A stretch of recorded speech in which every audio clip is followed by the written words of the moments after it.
Have you ever felt like you're being watched, not by a person, but by something older?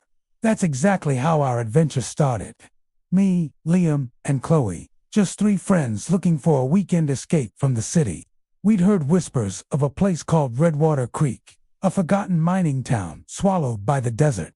The story said it vanished from maps after the gold ran out, a ghost town frozen in time. The idea was thrilling, a real-life ghost story waiting to be explored.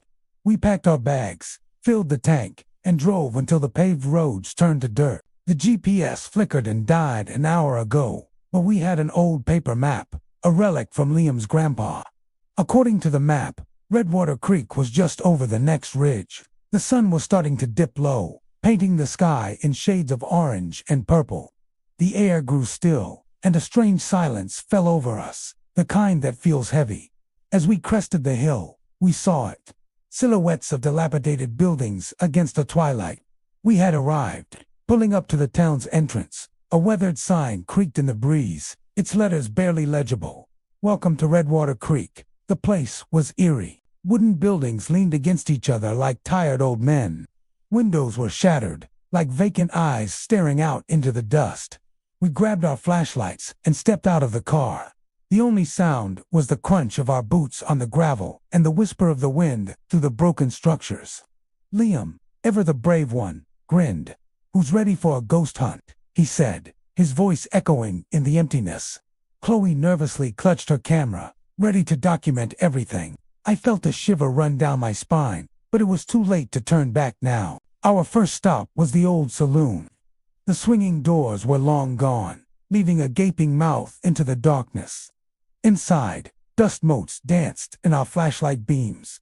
A long wooden bar ran the length of the room, and behind it, shattered bottles littered the shelves. An overturned piano sat in the corner, its keys yellowed and chipped. It felt like the occupants had just left, mid-drink, mid-song. Liam hopped over the bar, pretending to pour a drink, "Whiskey for my friends," he declared. Chloe snapped a few pictures. The flash momentarily illuminating a face in a faded portrait on the wall, a stern-looking woman with piercing eyes. I couldn't shake the feeling that she was watching us. We explored the general store next, then the blacksmith's shop, where rusted tools lay scattered on the ground as if dropped mid-swing. Every building told a story of a life abruptly ended.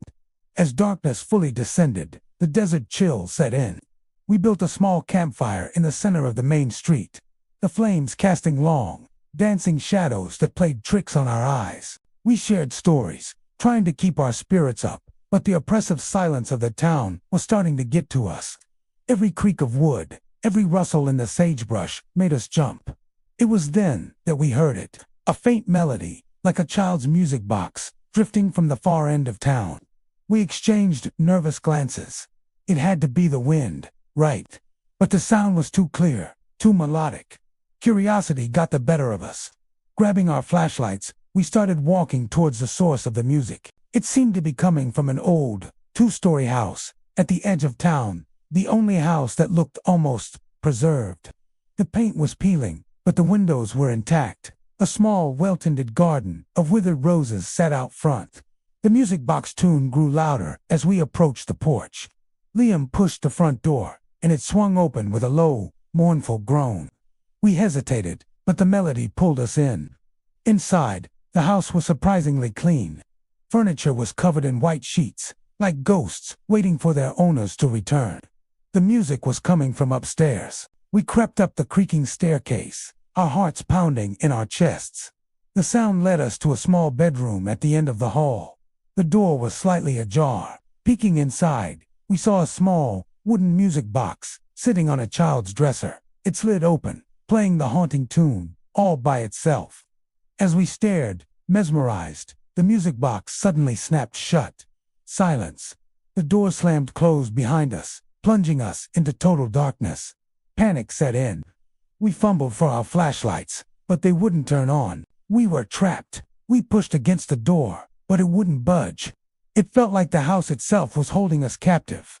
Hours passed. We huddled together, whispering, trying to stay calm. Then, we heard footsteps.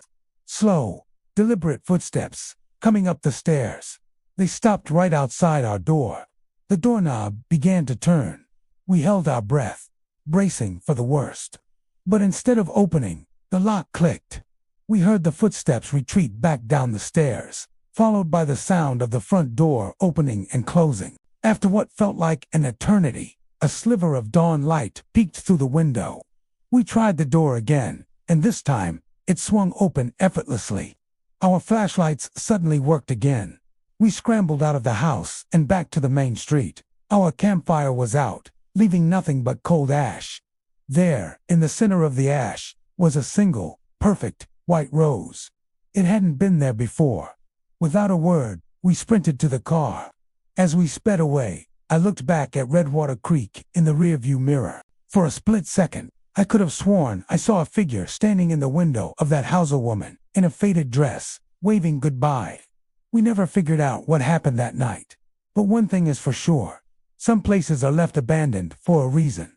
Some stories are better left untold. Thanks for watching, and if you enjoy mysteries like this, don't forget to subscribe. Stay curious, and stay safe.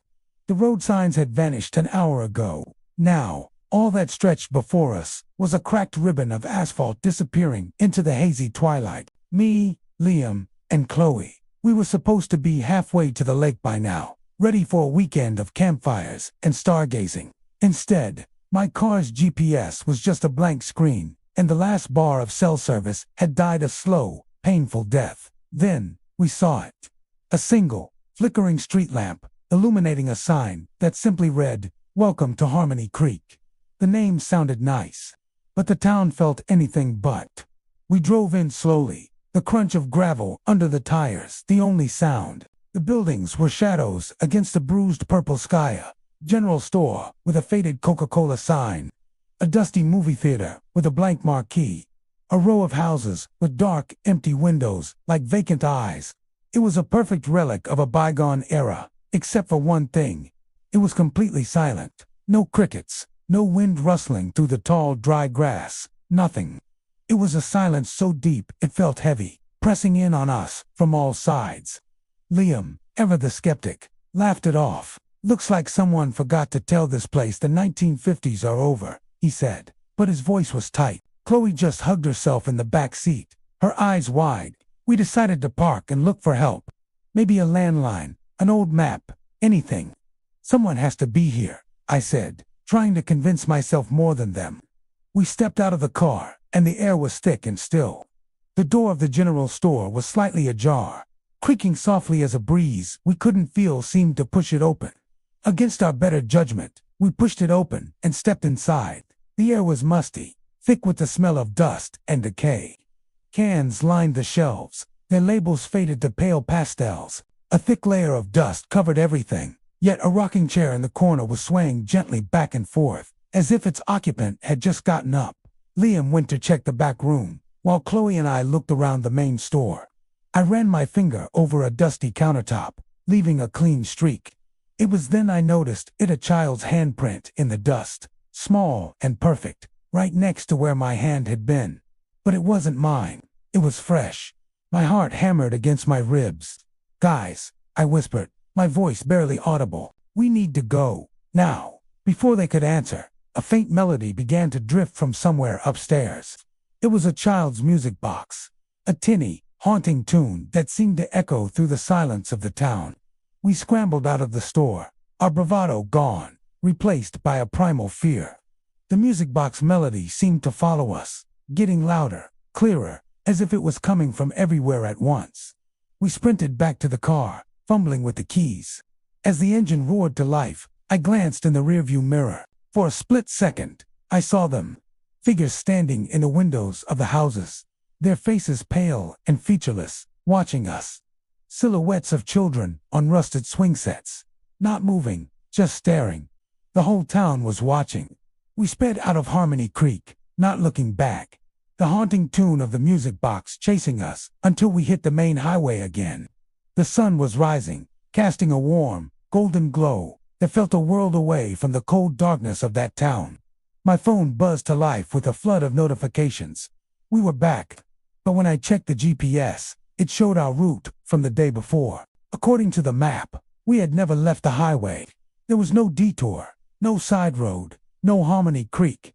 It was as if the town had never existed. We never talked about what happened. We tried to forget the silent streets, the empty eyes in the windows, the music box that played for no one. But sometimes, late at night, when the house is quiet, I can still hear it. That faint, tinny melody. A reminder of the town that isn't on any map. The town that let us go.